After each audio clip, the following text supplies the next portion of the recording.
Hi friends, welcome back to my channel. Good morning. So today is Sunday. So again we plan to go out and especially ಇವತ್ತು ಅಮಾವಾಸ್ಯೆ ಇದೆ. So ಮೌನಿ ಅಮಾವಾಸ್ಯೆ ಅಂತ ಕರೀತಾರೆ. So it is started in mid night. Night 12 ಗಂಟೆಗೆ start ಆಗಿದೆ. 12 ಗಂಟೆಗೆ start ಆಗಿದೆ. ಸೊ ಮಧ್ಯಾಹ್ನ 1:01ವರೆಗೆ ಮುಗಿಯುತ್ತೆ. ಸೊ ಕ್ಯಾಲೆಂಡರ್ ನೋಡಿದಾಗ ಗೊತ್ತಾಯಿತು. ಸೊ ಇವತ್ತು ತುಂಬ ಒಳ್ಳೆ ದಿವಸ ಅಂತ ಗೊತ್ತು. ಸೊ ಟು ಹೊಸಕೋಟೆ ಹೋಗ್ತಾ ಇದ್ದೀವಿ. ಸೊ ಬ್ರೇಕ್ಫಾಸ್ಟ್ ಮಾಡಿದ್ದೀವಿ A to Bಯಲ್ಲಿ. ಜಸ್ಟ್ ಟೋಲ್ಗೇಟ್ ಆಗಿದ ತಕ್ಷಣ A to B ಸಿಗುತ್ತೆ. ಸೊ ಅದಾದಮೇಲೆ ಟೋಲ್ಗೇಟ್ ಪಾಸ್ ಆದ್ವಿ. So it is good. So ಯಾವ ದೇವಸ್ಥಾನ ಅಂದರೆ ಹೊಸಕೋಟೆಯಲ್ಲಿ ಎಲ್ಲರಿಗೂ ಗೊತ್ತಿರೋ ಹಾಗೆ ಕಾಟೇರಮ್ಮ ದೇವಸ್ಥಾನ. It is very famous. ತುಂಬ ಫೇಮಸ್ ಹೊಸಕೋಟೆ ಕಾಟೇರಮ್ಮ ದೇವಸ್ಥಾನ ಅಂತಂದರೆ.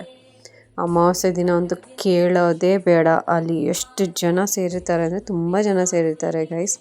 ಸೊ ನೋಡಿ, ಟೋಲ್ಗೇಟ್ ದಾಟಿದ ತಕ್ಷಣ 1 ಕಿಲೋಮೀಟರ್ 1.5 ಕಿಲೋಮೀಟರ್ ಆದಮೇಲೆ ಲೆಫ್ಟ್ ತೊಗೋಬೇಕು. ಪೊಲೀಸ್ ಸ್ಟೇಷನ್ ಸಿಗುತ್ತೆ ನಿಮಗೆ ಲೆಫ್ಟ್ ಸೈಡಲ್ಲಿ. ಸೊ ಇನ್ನೊಂದು ವಿಶೇಷಣ ಅಂದರೆ ಇಲ್ಲಿ ಹೊಸಕೋಟೆ ದಮ್ ಬಿರಿಯಾನಿ ವೆರಿ ಫೇಮಸ್. ಹೊಸಕೋಟೆ ಬಿರಿಯಾನಿ ಅಂತಲೇ ಫೇಮಸ್ಸು. ಅವ್ರದ್ದು ಅಂಗಡಿನೂ ತೋರಿಸ್ತೀನಿ ಇಲ್ಲೇ, ನೀವು ನೋಡ್ಬೋದು. ನಿಮಗೆ ಲೆಫ್ಟ್ ಸೈಡಲ್ಲಿ ಒಂದು ಡ್ರೀಮ್ ಮಾರ್ಟ್ ಅಂತ ಒಂದು ಮಾರ್ಟ್ ಸಿಗುತ್ತೆ. ಆ್ಯಂಡ್ ರೈಟ್ ಸೈಡಲ್ಲಿ ಬಂದುಬಿಟ್ಟು ಒಂದು ದೊಡ್ಡ ಫೀಲ್ಡ್ ಗ್ರೌಂಡ್. ಅದು ಹೊಸಕೋಟೆ ಗ್ರೌಂಡು. ಬಸ್ ಸ್ಟಾಪ್ ಕೂಡ ಅಲ್ಲೇ ಇರುತ್ತೆ ನೋಡಿ. ಇದು ಬಂದುಬಿಟ್ಟು ಡ್ರೀಮ್ ಮಾರ್ಟು. ಸೊ ಈ ಕಡೆ ರೈಟ್ ಸೈಡಲ್ಲಿರೋದು ದೊಡ್ಡ ಫೀಲ್ಡು. ಎಂಟ್ರ್ ಆಗಿದ ತಕ್ಷಣ ಇದು ಕನೆಕ್ಟಿವಿಟಿ ಟು ಹೊಸಕೋಟೆ. ಇದು ಏನು ಹೇಳ್ತಾರೆ, ದೇವನಹಳ್ಳಿ ನೋಡಿ. ಅದು ತೋರಿಸ್ತಾ ಇದ್ದೀರಲ್ಲ, ಅದೇ ಇದೆ ಫೇಮಸ್ ಹೊಸಕೋಟೆ ದಮ್ ಬಿರಿಯಾನಿ ಅಂದ್ಬಿಟ್ಟು. ಸೊ ಬೆಳಗಿನ ಜಾವ ಅಷ್ಟೊತ್ತಿಗೆ ಜನ ಇರ್ತಾರೆ.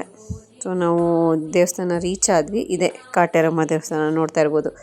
ತುಂಬ ಜನ ತುಂಬ ದೂರದಿಂದ ಬರ್ತಾರೆ ಫ್ರೆಂಡ್ಸ್.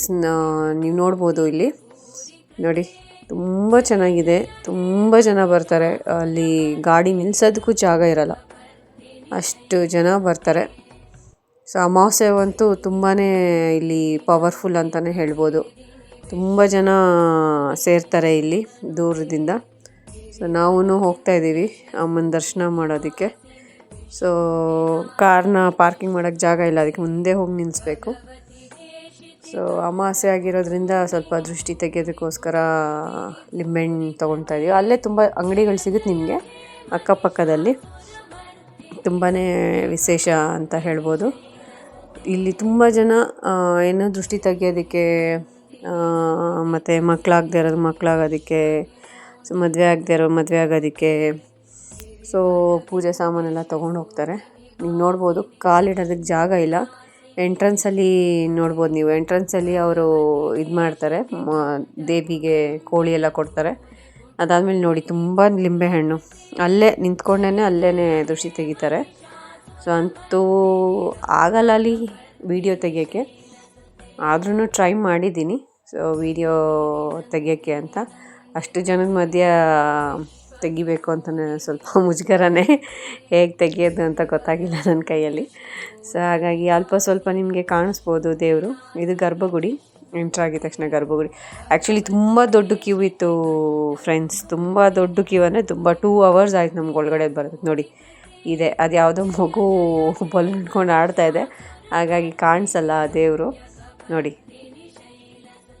ಸೊ ಈ ಮೂಲಕ ನಿಮಗೆ ಕಾಟೇರಮ್ಮ ದೇವಿ ನಿಮಗೆಲ್ಲರಿಗೂ ಆಶೀರ್ವಾದ ಕೊಡಲಿ ಅಂತ ನೀವು ಅಂದ್ಕೊಂಡಿದ್ದೆಲ್ಲ ನೆರವೇರಿಸಲಿ ಅಂತ ಕೇಳ್ಕೊಳ್ತೀನಿ. ತುಂಬ ಫೇಮಸ್ ಇಲ್ಲಿ. ಎಲ್ಲರೂ ಎಷ್ಟು ಜನ ಬರ್ತಾರೆ ಅಂದರೆ ತುಂಬ ಜನ ಬರ್ತಾರೆ ಫ್ರೆಂಡ್ಸ್. ಸೊ ಅಮಾವಾಸ್ಯೆ ದಿನ ಅಂತೂ ನೀವು ಮ್ಯಾಕ್ಸಿಮಮ್ 2 to 3 hours ವೆಯ್ಟ್ ಮಾಡಲೇಬೇಕು ಈಚೆಗಡೆ. ತುಂಬಾ ಟಫು ಆ್ಯಂಡ್ ಡಿಫಿಕಲ್ಟು. ಅಂತೂ ಇಂತೂ ನಾವು ಹೊರಗಡೆ ಬಂದು ನೆಕ್ಸ್ಟ್ ಮನೆಗೆ ಹೊರಡ್ತಾ ಇದ್ದೀವಿ guys. Thanks for watching. Like ಮಾಡಿ, ಶೇರ್ ಮಾಡಿ, ಸಬ್ಸ್ಕ್ರೈಬ್ ಮಾಡಿ, ಬೆಲ್ ಐಕನ್ನ ಒತ್ತೋದು ಮಾತ್ರ ಮರಿಬೇಡಿ guys. Thanks for watching once again. Bye.